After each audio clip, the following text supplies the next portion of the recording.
Another major Supreme Court ruling today. The justices ruled in favor of a high school football coach, a Christian, who was put on leave for praying on the field after games. Joseph Kennedy lost his job as a public school football coach in Bremerton, Washington, for refusing to stop praying at the 50-yard line after games. In a 6-3 ruling, the nation's highest court said the school district, quote, sought to restrict Mr. Kennedy's actions, at least in part, because of their religious character. And joining me now to discuss is John Bursch, Senior Counsel and Vice President of Appellate Advocacy at the Alliance Defending Freedom. John, thanks so much for coming on. Great to see you. First off, your thoughts on the Supreme Court's ruling and its significance when it comes to religious freedom. Well, it's really a huge win for religious believers today.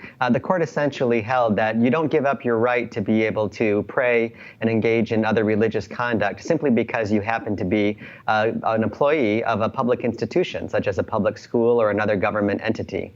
And so that's a huge win for the Free Exercise Clause and the Free Speech Clause for all Americans who work for those kinds of employers. Yeah, and there were 3 dissenters, as you know. Talk to us about what they argued.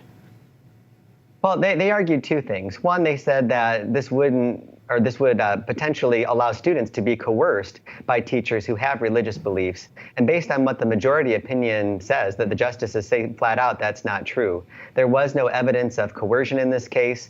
The football coach, when he was asked the very first time by students if they could participate in his private prayer at the 50-yard line, he said, well, you can do whatever you want. It's a free country. And there was no evidence in the record that he gave more playing time or captain positions to anyone based on their participation in prayer. So that's just not an issue in this case.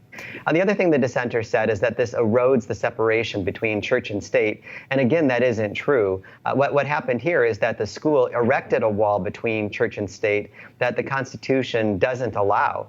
Their concern was that having a coach make a private prayer after a football game could somehow be construed as the school endorsing his religion. And the U.S. Supreme Court majority said that's not accurate. Quite the opposite. The Free Exercise Clause protects his ability to engage in private prayer, just like it would if he was praying silently at a cafeteria table before lunch. And as you know, this is the second major ruling in just the past week, protecting religious freedom, specifically at schools. What do you think this signals? Well, there's really been a very long win streak for religious liberty in the U.S. Supreme Court going back several years right now. And I think it really comes down to the justices returning to original understanding of the free exercise and establishment clauses in the First Amendment. For years, the U.S. Supreme Court was allowing the government to restrict religious liberty, sometimes in very severe ways. And the Supreme Court is now bending back towards the original meaning of the Constitution. And this is really a win for all Americans because we should be able to rejoice together when people of faith are allowed to live out that faith in the public square. Religion is good for so many things. It's the reason that we have public universities and libraries and hospitals and homeless shelters and adoption agencies. Lots of good comes when people can exercise their religion freely, and this is certainly a step in the right direction. And John, before I let you go, any final thoughts?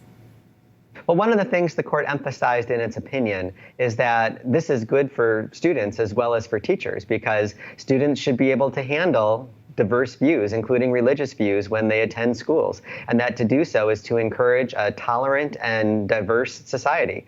And that's really a message that should extend to everybody in a culture where so often people of faith are attacked unfairly with discriminatory laws and discriminatory speech, especially in the wake of the Dobbs ruling last week. A pluralistic society means that everyone is welcome and everyone is free to speak their mind, even when that concerns matters of religion. That's a value worth sharing.